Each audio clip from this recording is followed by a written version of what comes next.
Welcome again to Click for IB Biology. This video is in the transport section of the syllabus, and we're going to be looking at veins. In particular, we'll look at vein structure and try and relate that to their function of returning blood to the heart. Should you wish, there's a PDF in the description that you can download and annotate to follow this video. There's a quick quiz, and there will be other channel links. Context. Veins return blood to the heart. Like the arteries, nothing goes into or out of the blood in the veins. The veins have to contend with blood which is under very low pressure, and they need to return this to the heart. The structure of the veins reflects this function.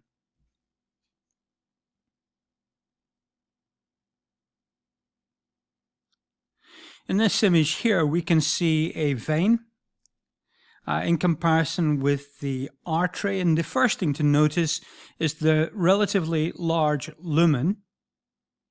And this large lumen reduces the resistance to blood flow as blood returns back to the heart.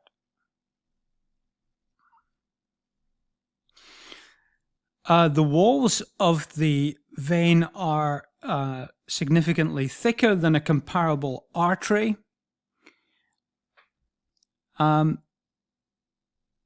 However, there is a feature in a vein which we do not see in the artery, and we'll illustrate that with the diagram on the left. So the blood flow is from the organ back to the heart, which of course defines the function of the vein. So in this first diagram, we have the vein in longitudinal section, and this includes the flaps of what are called valves. And these valve flaps are often referred to as cusps. With the pressure high here and low here, the cusps are pushed apart, and the blood is able to flow forward towards the heart as required.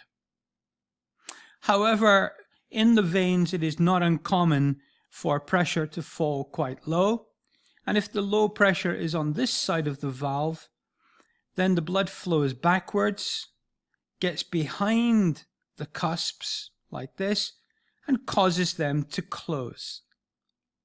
This prevents backflow.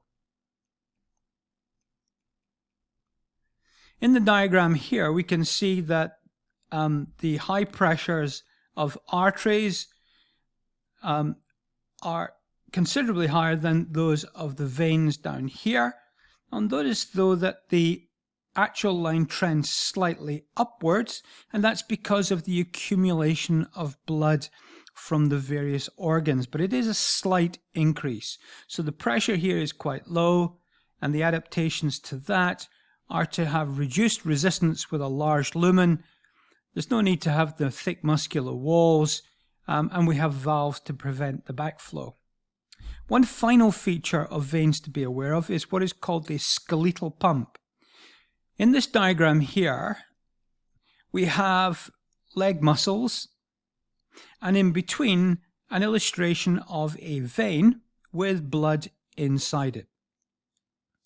When the leg muscles contract, as would happen in rhythmic running or walking, then the contraction of the muscles makes the muscle larger.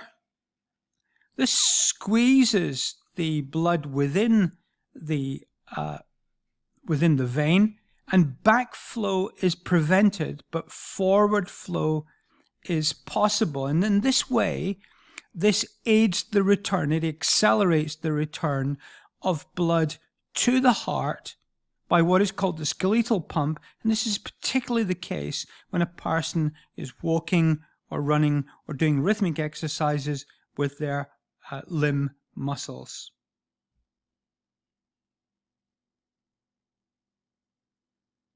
Here are some links to future videos and you might consider subscribing and checking out the channel.